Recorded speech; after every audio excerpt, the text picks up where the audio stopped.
Hi Chevra, it's me again. Welcome back. Well, welcome to a new feature.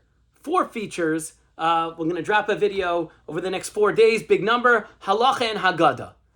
So a question that I get very often is, Rabbi, what food items can I purchase before Pesach to use on Pesach?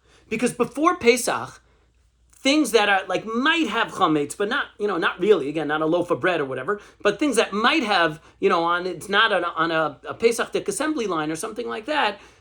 They can be batel, they can be canceled out before Pesach to use on Pesach. On Pesach itself, but bittul doesn't apply. Chametz is aser b'mashu. A molecule of chametz is aser on Pesach itself. So what can I buy? Milk, all kinds of milk, including lactate milk, does not apply to half and half. Eggs, pre-cut vegetables, pre-cut fruit, frozen unprocessed meats or poultry, right? That's not ground up, but just regular meat or poultry that happened to be in your freezer. You bought it before Pesach, you can use it on Pesach.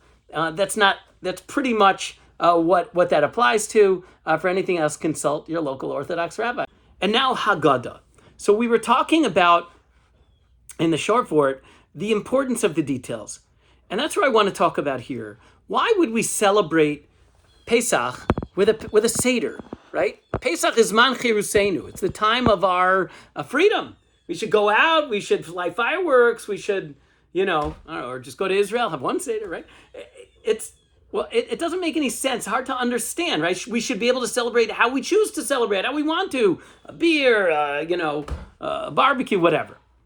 So it's interesting that in HaTikva, there are some that take issue with the phrase "liyot am chafshi be'artzenu." Some people look at that and say, well, to be a free nation in our land. Instead, they prefer to say "liyot am kadosh be'artzenu," to be a holy nation in our land. And on some level, that's what's happening. The tension that exists right now in Eretz Yisrael is based on that, that question of chafshi versus kodshi, right? And while I don't support the idea of changing the words of Hatikva, and while I don't support the idea of brothers and sisters fighting as brothers and sisters, and we should find in Mirz Hashem a peaceful and solid way forward to move ahead and do what has to be done, but do it with consensus, I do identify with the sentiment of Kedusha. This is because the Jewish notion of Cherus is not celebrating the ability to do whatever we want.